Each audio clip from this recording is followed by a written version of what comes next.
morning, listeners. This is Linda from News in Bed, with the headlines that you need to know before getting out of bed. Today is Wednesday, September 9th, 2015. Here are the top stories. John Smisek, the CEO of United Continental, along with two other top executives of the company, have resigned amidst an ongoing federal probe into special favors granted to David Samson, former chairman of the New York, New Jersey Port Authority. During a meeting with Mr. Smisek and the two executives 4 years ago, Mr. Samson had expressed his dismay that a direct flight from Newark, New Jersey to Columbia, South Carolina had been canceled by United, causing him and his wife to have to travel an additional 150 miles to get to their vacation home from the airport in Charlotte. Shortly thereafter, United reinstated the direct flight from Newark to Columbia on a limited basis, with flights departing on Thursday afternoons and returning on Mondays. 2 weeks later, the Port Authority approved funding for a project at Newark International Airport, where United Airlines is the largest carrier. After Mr. Samson resigned from the Port Authority in 2014, in connection with a scandal involving New Jersey officials shutting down the George Washington Bridge, United Airlines canceled the Newark-Columbia route within a few days. According to United Airlines, Mr. Smisek will receive a $4.875 million lump sum payment, remain eligible for a 2015 performance-based bonus, retain flying and parking privileges, and keep the company car. A British Airways flight headed for London out of the Las Vegas McCarran International Airport on Tuesday afternoon caught fire during takeoff. All 159 passengers and 13 crew members were able to escape via inflatable slides and get safely away from the plane within 5 minutes of the first emergency call.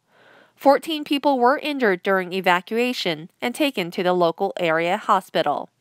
The pilot observed the left engine of the Boeing 777 catching fire and immediately aborted takeoff. The cause of the fire is not yet known.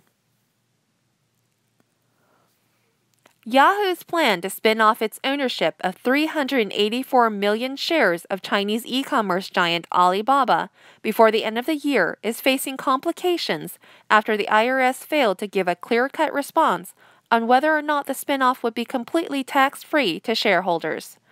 The IRS has not completely rejected Yahoo's plan, so there is still hope for investors who would otherwise lose up to a third of their payoff from the monetization of Yahoo's stake in Alibaba in the form of tax payments. Yahoo stock fell 4% in after-hours trading on Tuesday after the announcement. When a shopper expressed her disappointment in 2012 that Tiffany diamond engagement rings were available at her local Costco warehouse in Huntington Beach, California, the famed jeweler launched an investigation that found the wholesaler was indeed selling counterfeit jewelry under the Tiffany name, including in-store signs and salespersons who promoted the jewelry as such. On Tuesday, a U.S. District Court judge in Manhattan has rejected Costco's claim that its use of the name Tiffany was in reference to a generic type of diamond ring setting. Under the ruling, Tiffany may now seek damages from Costco for intentionally misleading customers. Costco has previously offered a full refund to customers who were unsatisfied with their ring purchases. Today is a big day for Apple fans who have been waiting for the latest product news from the tech giant. Rumors have it that the company will be announcing a new iPhone lineup and a larger version of the iPad. Although the iPhone makes up 2/3 of Apple's sales revenues, CEO Tim Cook has mentioned that there are still a large number of people who say that they want an iPad but still have not purchased one.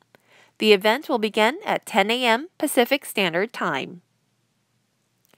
And those are our headlines for today. Remember to make it a productive day, and we'll see you tomorrow.